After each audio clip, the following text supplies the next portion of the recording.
Srinivas institute of management ಮತ್ತು commerce ವಿಭಾಗದ NSS ಘಟಕದ ವತಿಯಿಂದ ಸ್ವಚ್ಛ ಭಾರತ್ ಜಾಗೃತಿ ಕಾರ್ಯಕ್ರಮವನ್ನು ಶ್ರೀನಿವಾಸ್ ಯೂನಿವರ್ಸಿಟಿಯ ಸಿಟಿ ಕ್ಯಾಂಪಸ್ನಲ್ಲಿ ಆಯೋಜಿಸಿದರು. Srinivas institute of management and commerce ವಿಭಾಗದ ಎನ್ಎಸ್ಎಸ್ ಘಟಕದ ವತಿಯಿಂದ ಸ್ವಚ್ಛತಾ ಅಭಿಯಾನವನ್ನು ಹಮ್ಮಿಕೊಂಡರು.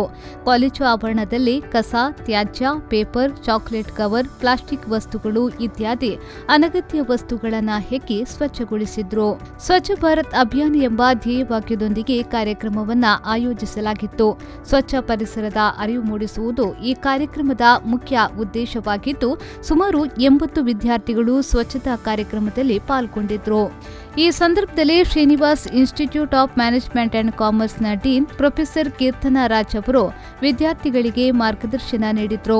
ಈ ವೇಳೆ ಬಿಕಾಂ ವಿಭಾಗದ ಕೋರ್ಸ್ ಕೋಆರ್ಡಿನೇಟರ್ಗಳಾದ professor Yashaswi AIL, professor Sharmila S Shetty, NSS wing coordinator Shilpa K, ವಿದ್ಯಾರ್ಥಿ ಕಲ್ಯಾಣ ಇಲಾಖೆಯ ಅಧಿಕಾರಿ ಕಾಂಚನ್ ಕುಮಾರ್ ಹಾಗೂ ಉಪನ್ಯಾಸ ವೃಂದದವರು ಈ ವೇಳೆ ಹಾಜರಿದ್ದರು.